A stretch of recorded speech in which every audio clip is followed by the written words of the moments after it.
Voltei, né, para essa nossa segunda discussão.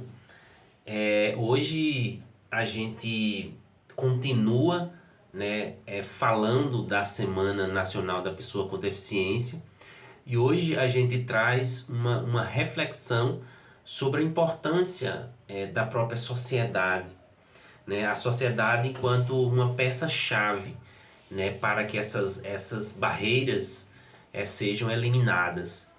E a presença da sociedade, esse olhar terno da própria sociedade para as pessoas com deficiência, não é o tratamento como coitadinhos, não é o tratamento piedoso, mas é o tratamento condizente, né, condizente com a realidade de sujeitos de direitos, né? E nós, né, enquanto educadores, enquanto pessoas, né, que estamos à frente dessa discussão, ou estamos no mínimo entendendo uma discussão como extremamente importante, é a gente não relativizar, né?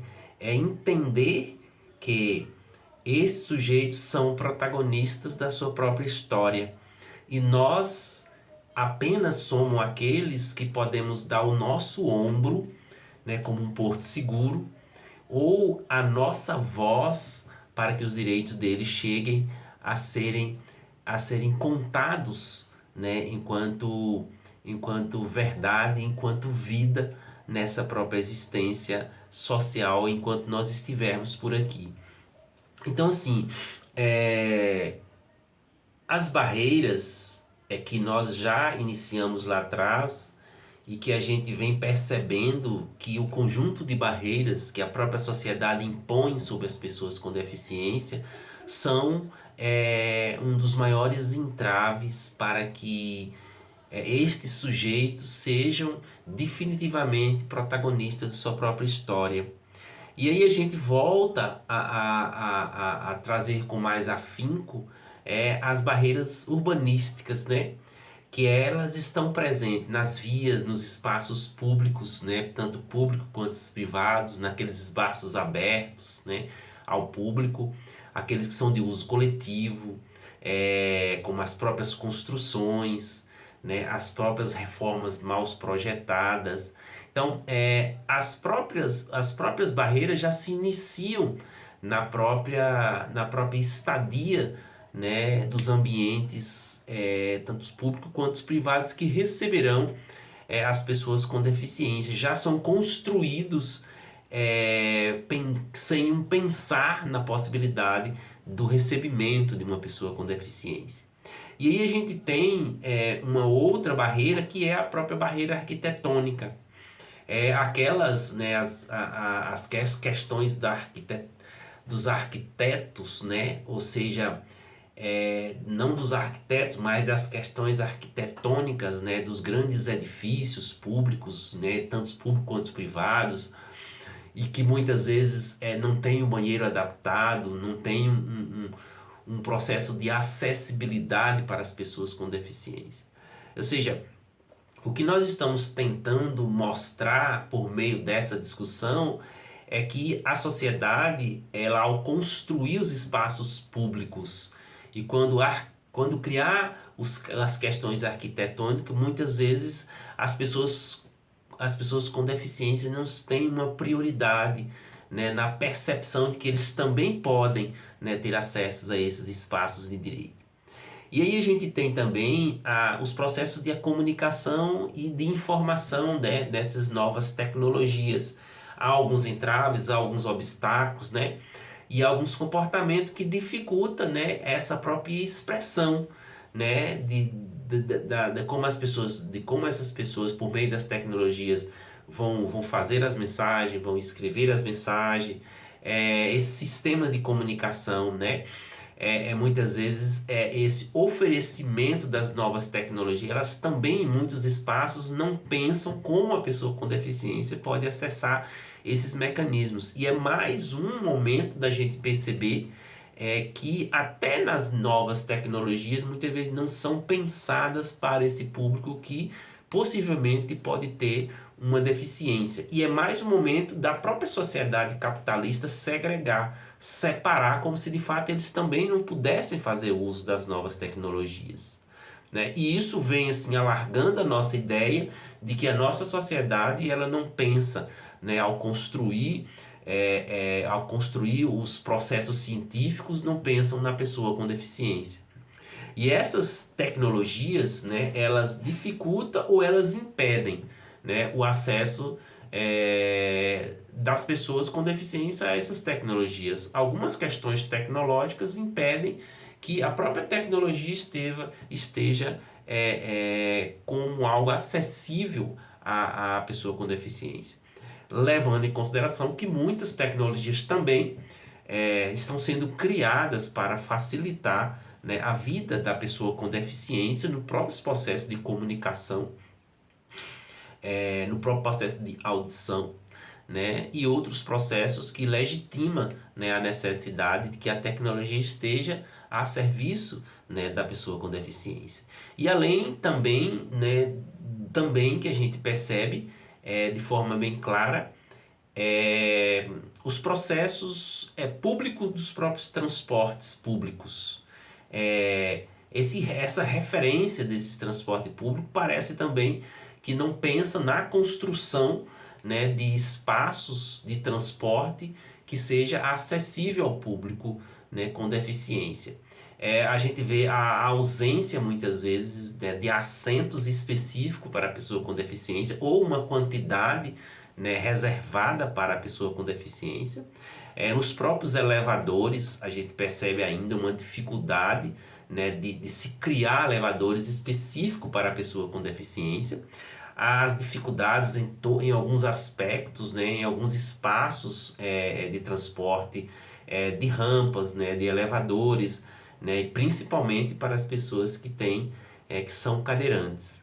Ou seja, o que nós mais uma vez queremos reforçar é que esses sujeitos, enquanto sujeitos sociais, as esferas públicas e privadas do meio de transporte e em outras também relações, elas precisam pensar também na pessoa com deficiência como um ser humano, também que está dentro da própria sociedade e que vai fazer uso dos transportes públicos também pela própria corrida em busca da sua própria existência e da sua própria estadia nesse mundo.